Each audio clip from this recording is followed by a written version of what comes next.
Hay muchísimas historias de amor, de esas que nos inspiran, pero hay una que lleva siglos haciéndonos la misma pregunta. ¿Es una celebración del amor o una advertencia terrible? Hoy vamos a desgranar la historia de Romeo y Julieta. Y esa es la gran pregunta, ¿verdad? La que lo envuelve todo. Para intentar encontrar una respuesta, tenemos que viajar a la ciudad donde empezó todo esto.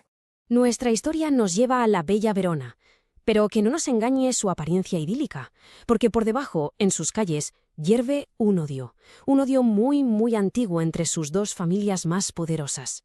Hablamos, como no, de los Montesco y los Capuleto.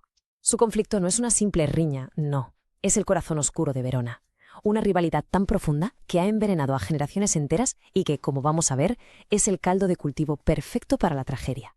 Y en medio de todo este odio, ¿con quién nos encontramos? Pues con nuestros protagonistas. Por un lado, Romeo Montesco, un chaval con el corazón roto, suspirando por una tal Rosalina que ni le hace caso. Y por el otro, la jovencísima Julieta Capuleto, ambos, por supuesto, ajenos al destino que está a punto de cruzarlos.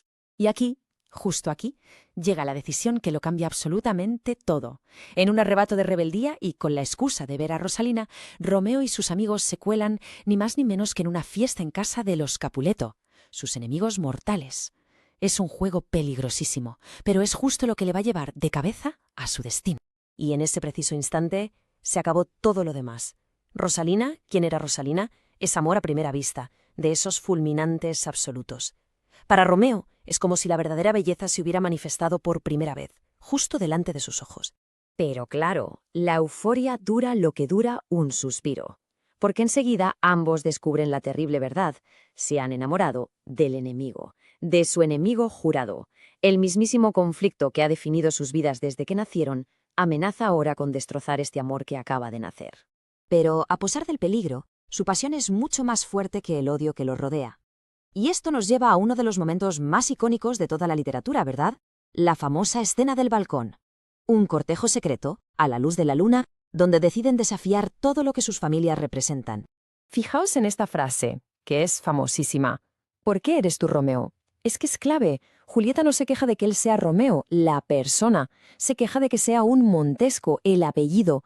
En el fondo, está diciendo que le da igual el odio de generaciones, que a ella le importa la persona. Es un acto de rebeldía brutal. Y aquí es cuando entra en escena un personaje que va a ser fundamental, Fray Lorenzo. Él ve en esta unión una oportunidad, una esperanza, la de acabar por fin con la guerra entre las familias, y con esa buena intención accede a casarlos en secreto. Lo que no sabe, claro, es que acaba de poner en marcha una cadena de acontecimientos trágicos que ya nadie va a poder parar. Y con esta maldición, de repente todo se tuerce. La historia da un giro de 180 grados.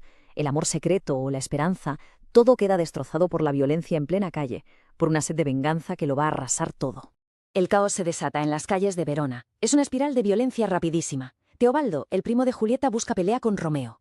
Romeo, que ahora es familia suya, en secreto se niega a luchar. Mercucio, su mejor amigo, no lo entiende y lucha en su lugar. Y pasa lo peor. Teobaldo mata a Mercucio. Romeo, ciego de rabia, busca venganza y mata a Teobaldo. En cuestión de minutos se ha cruzado una línea de la que ya no hay vuelta atrás. Y la consecuencia, claro, es devastadora. El príncipe de Verona dicta sentencia: destierro. Para los recién casados, esto es peor que la muerte. Los separa por la fuerza justo cuando acababan de unirse. Con Romeo fuera de Verona, la desesperación es total. Y Fray Lorenzo, en un intento a la desesperada, idea un último plan. Un plan súper arriesgado para reunir a los amantes. Pero es como una bomba de relojería. Cada pieza tiene que encajar a la perfección, porque si algo falla, todo se vendrá abajo.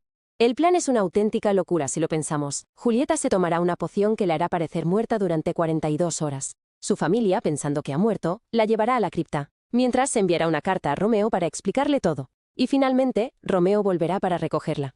¿Qué podía salir mal? Pues, todo. Y claro, en las grandes tragedias, el destino siempre se abre paso por la grieta más pequeña. La carta, la pieza más importante del plan, nunca llega a Romeo. Lo único que le llega es la noticia de que Julieta está muerta de verdad. Este malentendido lo sella todo, y nos arrastra al final inevitable. Y con esto la historia llega a su momento más oscuro, la conclusión. Todo se decide en la cripta de los Capuleto, un lugar que debía ser un refugio temporal y que se va a convertir en el escenario de la tragedia final. Es un momento absolutamente desgarrador. Romeo, ciego de dolor, creyéndose la peor de las noticias, toma una decisión final. Se despide del cuerpo de Julieta, convencido de que la ha perdido para siempre, y bebe un veneno. Muere a su lado, pensando que ya no hay nada por lo que vivir. Y aquí es donde la tragedia alcanza su punto más cruel. Apenas unos momentos después, Julieta despierta. Despierta para encontrarse con una pesadilla. Ve a su amado Romeo muerto a su lado, y sin dudarlo un segundo, coge su daga y se quita la vida. Ya no hay esperanza. Y con la muerte de los dos jóvenes, por fin, llega la calma. Una calma terrible. Las dos familias, enemigas acérrimas, se reúnen, pero no por el amor o la esperanza, sino por el peso insoportable de una pérdida que han provocado ellos mismos. Y este es el punto crucial. Al ver los cuerpos sin vida de sus hijos, los Montesco y los Capuleto por fin entienden la locura de su odio y acuerdan ponerle fin. La muerte de los amantes consigue lo que su vida no pudo, la paz. Pero, ¿a qué precio? Y esta frase del prólogo de la obra es simplemente brillante, porque lo resume todo. Shakespeare nos cuenta el final desde el principio, para que entendamos que la lección importante aquí no es el romance en sí, sino el odio que acabó con él. Y así volvemos a la pregunta con la que empezamos. ¿De qué va realmente esta historia? ¿Del poder de un amor que trasciende incluso la muerte? ¿O es una advertencia brutal sobre cómo el odio, un odio ciego y antiguo, puede destruir lo más puro y valioso que existe? Pues quizás la respuesta al final es que va de las dos cosas a la vez.